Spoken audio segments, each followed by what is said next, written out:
Con nosotros la asambleísta Lourdes Tibán de Pachacuti, a quien damos la bienvenida. Doctora, buenos días, ¿cómo está? ¿Cómo está? Buenos días, muchas gracias.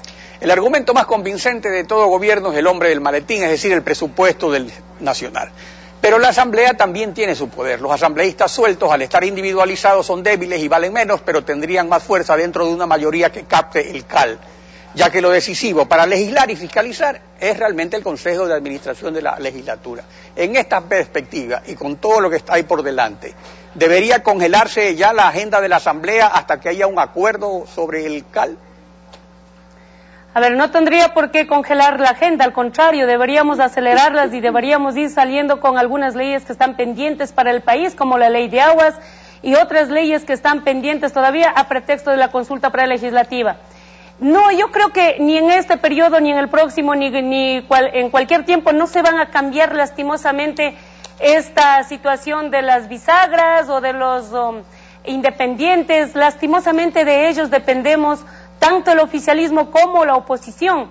Y más aún, yo digo, más decisivo va a ser de la gente que se fue del oficialismo, que se fue de Alianza País. ¿Verdaderamente se fueron?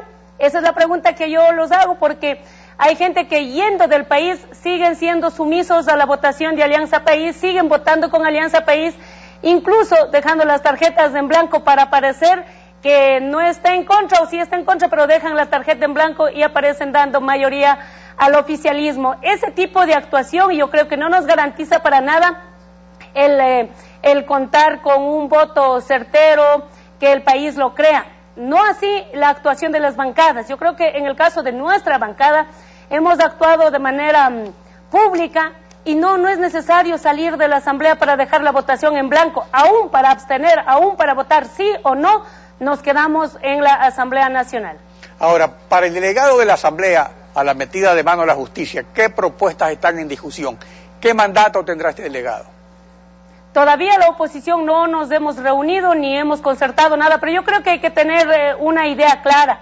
Si es que el gobierno nacional va a asegurar 2 delegados de él, la asamblea podría estarse haciendo los, no sé qué palabra me venga, haciendo los giles para decir, verán que le vamos a dejar poner a la oposición, pero claro, cuando van a asegurar 2 votos, con 2 no necesita el voto del tercero, sino para llenar en esta idea del presidente de la República de decir voy a poner 3 personas representativas. Entonces todavía no sabemos quién es la segunda persona que vendría por la instancia de control de transparencia, y nosotros sí creemos que si es que no hubiera ese amarre directo de 2-1, yo creo que valdría la pena ponerlo, pero si el gobierno va a asegurar 2 y dejar que la asamblea ponga, tal vez la asamblea estaría pensando buscar a alguien de consenso o dejar que la oposición ponga, y en eso yo creo que claramente la oposición tendrá que analizar, ¿vale la pena poner?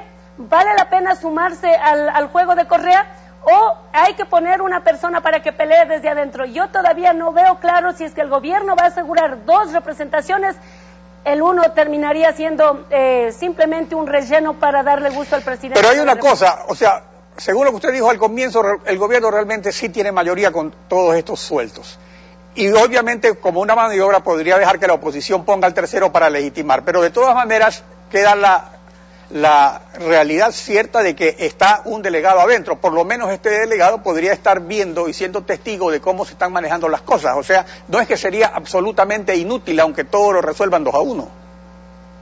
Pasaría más o menos como pasa en el Consejo de Participación y Control Social. Ahí miramos 2 o 3 asambleístas, a la cabeza está el asambleísta Pachala, el delegado Pachala, que hace oposición a todas las injusticias, incluso en este tema de la elección del fiscal, pero no pasa nada, pues tienen mayoría y pasa como planadora, y lo mismo va a pasar en esta delegación al Consejo de la Judicatura, van a tener 2-1. En todo caso digo, esto de pensar si el gobierno quiere legitimar o el gobierno quiere una verdadera representación desde la legislatura, ya pondremos a conversar, hay que analizar esas 2 posibilidades, y ahí hay que ver si los sectores sociales o las bancadas de oposición, incluso el propio oficialismo podría estarse prestando para sacar una persona de consenso, pero digo, hay que ver qué rol va a jugar el representante de la Asamblea Nacional. Nosotros también pusimos un delegado de la Asamblea Nacional a la selección del fiscal, pero no sabemos realmente cuál es la voz de la Asamblea Nacional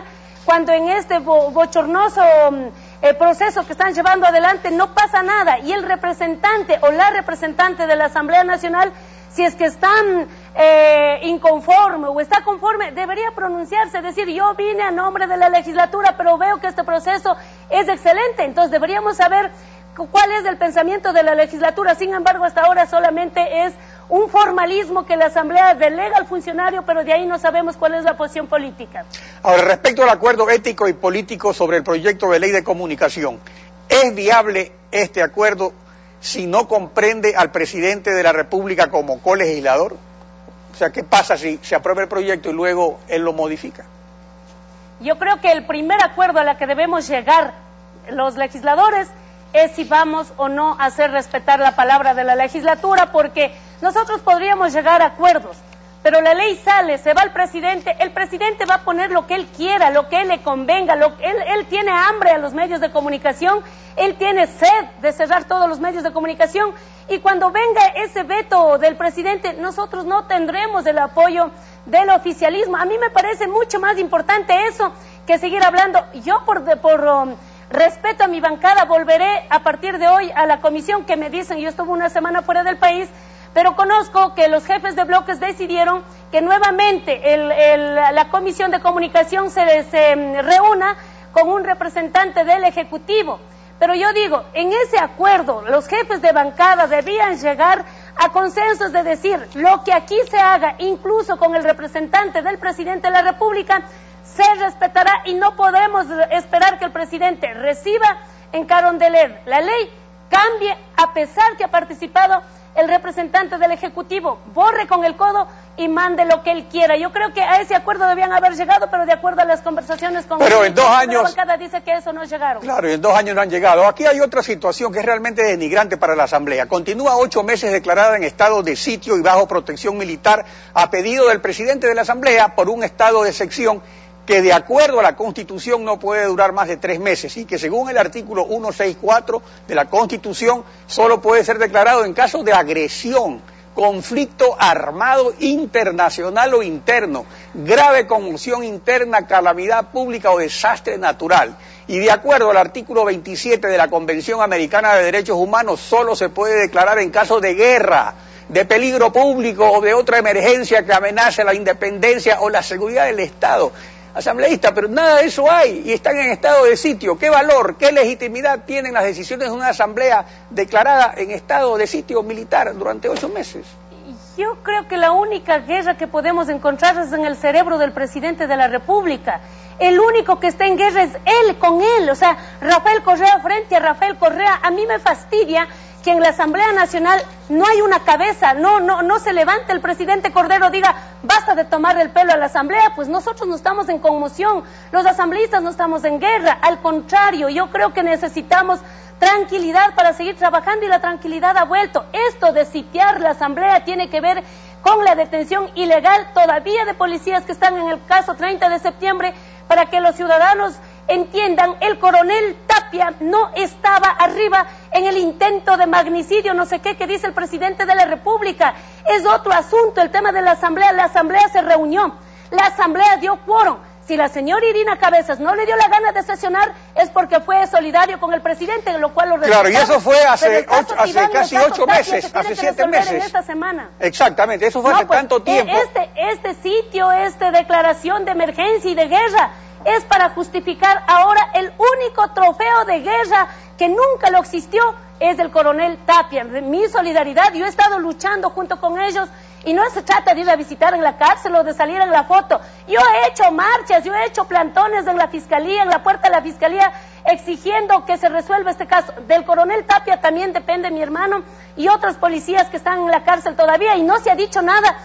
Se habla del coronel, pero no se habla de los pequeños, no se habla de la gente de tropa, de manera que nosotros sí exigimos al tribunal que diga ya qué día y qué hora nos iremos a la audiencia para de una vez desenmascarar esta situación al presidente de la República. Yo creo que el presidente ya no necesita decretos de emergencia a la Asamblea. Yo creo que el presidente de veras sobre el 30S necesita una ayuda psiquiátrica.